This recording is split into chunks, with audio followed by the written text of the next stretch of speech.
Stocks are officially open for trade, and while President Trump's tariff policy is impacting much of the market activity so far this week, corporate earnings will impact sentiment as well. Joining me now is Christine Short, head of research at Wall Street Horizon. Christine, welcome. Hi, thanks so much for having me. Of course. So how can the latest tariff-related developments play out across earnings this week and next? Yeah, so the trade war is back on, right? Just when we thought it was in the rearview mirror, a lot of companies had figured out how to deal with new trade policies. Now we see it's back on the table, as you mentioned, President Trump invoking Section 122 of the 1974 Trade Act over the weekend and raising global tariffs up to 15%. We're just starting to hear now from companies responding to that have reported earnings this week. Just this morning, Home Depot, they said they were still sort of digesting and analyzing what this meant for them, what Section 122 and what the impacts would be. But overall, they said, look, a lot of their products are sourced domestically, so that's good for them. But for those that aren't, the tools and the materials that they have to import, a 15% tax would be difficult for them, especially if it continues beyond the 150-day window. We know we'll likely have a showdown with Congress this summer when that 150-day window is up. But if it continues beyond that time frame, they'd pull their first lever for dealing with increased tariffs, which is to make price adjustments. And so that is what they said on the call this morning, CFO Ted Decker. And again, it's not their first rodeo. They've dealt with tariff increases before, but usually the first tactic they implement is to raise prices. And that comes at a time when Home Depot is kind of making a little bit of a recovery. The numbers were great this morning. They beat on the top and the bottom line. Comparable store sales came in at 0.4%. That's after several months of decreases in same-store sales. They said they were seeing return demand from both professional contractors and DIYers. They did give some sort of conservative guidance, and perhaps this new tariff news has to do with that. Sales expected to be about 2.5% to 4.5% for the fiscal year, and then comp store sales anywhere from flat to 2%. But we'll be hearing more. As you know, it's the retail earnings parade week, so we'll start to hear more. I don't know that everyone's had time to digest the news and figure out the implications. But of course, we'll be hearing more about how companies might potentially deal with higher tariffs. Of course, and you spoke on Home Depot, and they were just the latest retail giant to report earnings this morning. And we have TJX and Lowe's on deck. What else is sticking out to you across the sector so far? Yeah, so how Home Depot goes, you typically expect to see the same from Lowe's being a pure play competitor in the space. TJ Maxx is interesting, and then we've got another off-price retailer, Ross Stores, coming out next week.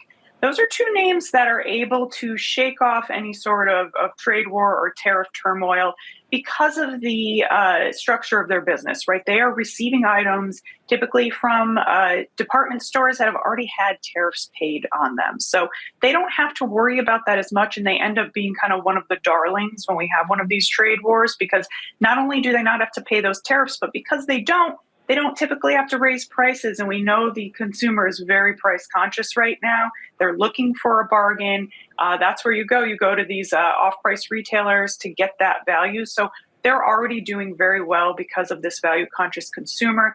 Add to that, if their peers, if the other apparel names, other department stores have to raise price because of tariffs, TJ Maxx will likely come out as a winner. We're also waiting for Target on deck next week. Great results out of Walmart last week. We know they're kind of the golden child right now because they do offer that value. Target is on deck for a turnaround here, right? They've got a new CEO, Mike Fidelki, at the helm as of February 1st. We'll hear the first comments from him this earnings season. Are they managing inventory levels better? Are they seeing more discretionary demand versus necessities? That's where Walmart always wins out, because 60% of their business is groceries. And we know that necessities have really been a focus for consumers these days. So we'll get a whole kind of landscape of the retail and really the overall health of the U.S. consumer here in the next couple of weeks. And you mentioned Michael Fidelki taking the helm at Target. How do investors typically approach a company's earnings shortly after a new CEO takes over? Yeah, look, investors, like I said, are looking for a turnaround here. They've started to implement some of these new plans, everything from inventory management to product mix to, lower prices, everyday value, sort of picking up on some of the trends that have made Walmart so popular these last couple of years. And so they're going to want to hear what's Michael Fidelki's strategy? How does he continue on as the company is sort of picking up and a little bit recovering? And how can we improve on some of these trends? All right, and Nvidia's earnings are due Wednesday after market close. You say it's arguably the most important day for tech. Why is that in our last moment together? Well, we've already heard from all the hyperscalers, so Microsoft, Meta, Amazon, Alphabet. We know that they have plans to spend about $650 billion on building out their AI functions. And we want to see, is that still being funneled in through Nvidia? We know that is a huge partner. Those are Nvidia's 4 largest customers. So how is that money being spent? Is there still demand there? We want to hear on updates from the Blackwell GPUs, what demand looks like there. We heard from CEO Jensen Huang last quarter that the demand was off the charts, but there were rumors at the end of last year that there were some supply and delivery issues. So how has that worked out? Have they figured out how to keep up with the demand? They also said they had a backlog of $500 billion for these GPUs. And has that kept up? Are we seeing more demand? So that would really support the AI trade to get some answers there. We also want to hear about new revenue streams.